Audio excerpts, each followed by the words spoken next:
Hello everyone, this is Ruby Stars, the JTF Forum. Today I want to talk about the ambitions of Puerto Rico to become a state. We need to think about how the ambition of Puerto Rico to become a state relates to globalism. We know that Puerto Ricans speak Spanish, not English.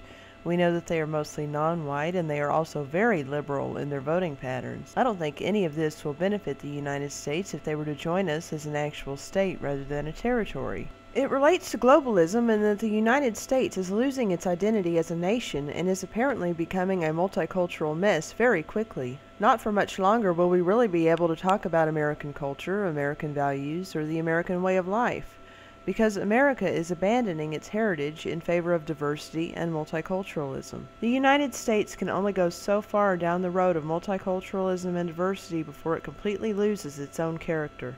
I think the Puerto Rico issue is part of a bigger picture, one in which America erases its own identity. Part of the plans of people like Obama is that individual nations will be subject to a global government where all but a few select people will be brought down to a very low level of existence.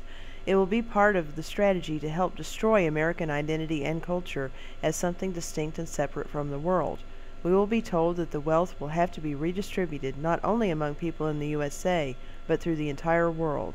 We will be told that it is just not fair that someone in the USA or in another prosperous country can have a comfortable home, while someone in a third world country lives in a grass or dung hut. We will be told that every aspect of our modern way of life is unfair if everyone else in the world doesn't have the exact same thing.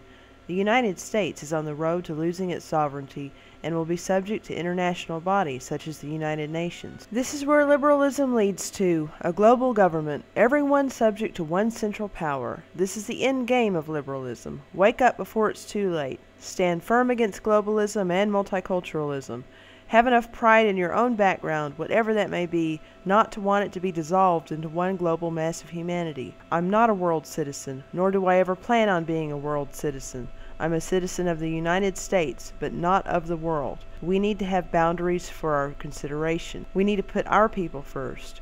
One of the hardest messages to get across to people will be this, that we can't go around and be the guardian angels of the world when our own country has needs that must come first if we are to survive as an independent entity. The USA should have nothing to do with the evil and corrupt United Nations. We should completely oppose all plans to create a North American Union. We should protect our cultural heritage from being mixed out of existence even within our own borders. If you oppose globalism and the New World Order agenda, then please join the exciting, controversial forum at jtf.org.